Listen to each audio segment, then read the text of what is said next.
In his most recent statement to the press, Ripple's top lawyer on SEC battle, we're fighting for the crypto industry. Stuart Alderoty spent nearly 2 decades working for old, traditional banks doing work that he described as a little soul-crushing. Then a door opened to a strange new world. A headhunter reached out about 3 years ago to ask if he would consider becoming general counsel for Ripple, then a 7-year-old startup. Ripple uses blockchain technology to process payments, but also offers its cryptocurrency called XRP, making the company a pioneer in a small but fast-growing industry. It seemed like a crazy idea. I'll be honest with you, I didn't know much about blockchain, I knew less about crypto, he told Protocol. But Alderoty was intrigued and eventually took the job in January 2019. It was a major career shift that he now compares to jumping off a cliff, but in a really exhilarating way. As a lawyer, the opportunity to enter a relatively nascent industry and help craft a regulatory and legal framework for that industry from a blank slate was an opportunity that I couldn't pass up, he said. Fast forward 2 years, Alderoty, Ripple's general counsel, now finds himself on the front lines of a major legal brawl with the US government in a case that could define the future of Bitcoin, cryptocurrency and the entire blockchain industry. In December, in a move that stunned the crypto and blockchain world, the Securities and Exchange Commission sued Ripple, its founder and executive chairman Chris Larsen, and CEO Brad Garlinghouse, accusing the company of raising $1.3 billion in unregistered digital asset securities. The crux of the SEC complaint is that XRP is not a currency, but a security, and therefore subject to strict securities laws. Ripple, Larsen and Garlinghouse failed to register their ongoing offer and sale of billions of XRP to retail investors, which deprived potential purchasers of adequate disclosures about XRP and Ripple's business and other important long-standing protections that are fundamental to our robust public market system, Stephanie Avakian, then director of the SEC's Enforcement Division, said in a statement. The lawsuit rocked Ripple. The value of XRP dropped dramatically. Coinbase, a major crypto exchange, suspended trading in XRP. In an interview with Protocol, Alderoty explained Ripple's defense against the SEC's claims, the lawsuit's impact on the company and how this legal battle could have a serious impact on the entire crypto and blockchain industry. This interview has been edited for clarity and brevity. Where does the lawsuit stand?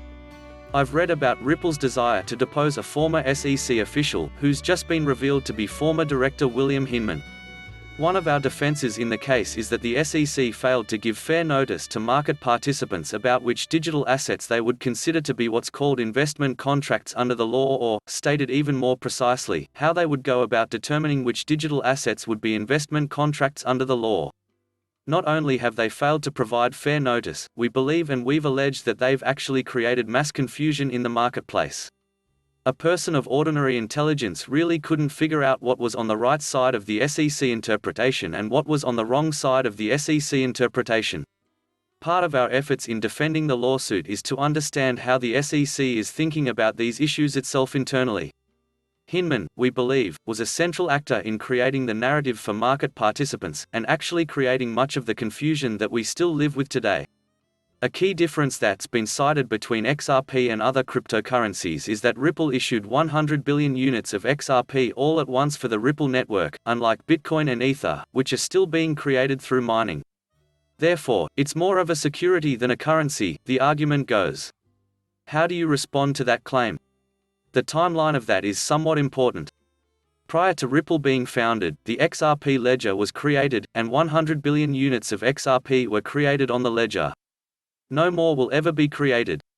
Then Ripple was founded, and a portion of that 100 billion was gifted to Ripple. I don't think that's relevant to the security analysis whatsoever. The security analysis, it's the sort of esoteric test from a 1946 Supreme Court case called the Howey case.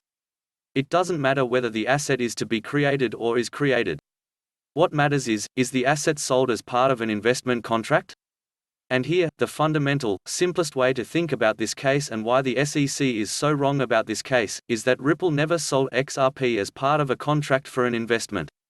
From a legal standpoint, whether something is pre-mined or whether something is mined, be it through proof of work or through proof of stake, I think is pretty irrelevant to ultimately to the legal question that needs to be decided. How has the case impacted Ripple's business? Let me just take a really macro view. We think about the importance of this case, and the impact of this case much more broadly than Ripple. We think that this case is incredibly important to the digital asset industry in the United States. That was actually my next question. We're fighting not only to get to the right result for Ripple. We're fighting to get the right result for the industry. The industry should not be left to guess which tokens will show up one day in the crosshairs of the SEC and which tokens won't. XRP is a token that's been freely and actively traded in a massive secondary market for more than 8 years. If I were to check today, the volume of XRP trading is probably approaching $2 billion. The fact that you can have the SEC wake up one day on an asset that has been massively adopted, massively traded globally, and say after 8 years, well, we think that this asset is now security. We need to treat it very differently. The industry can't operate that way.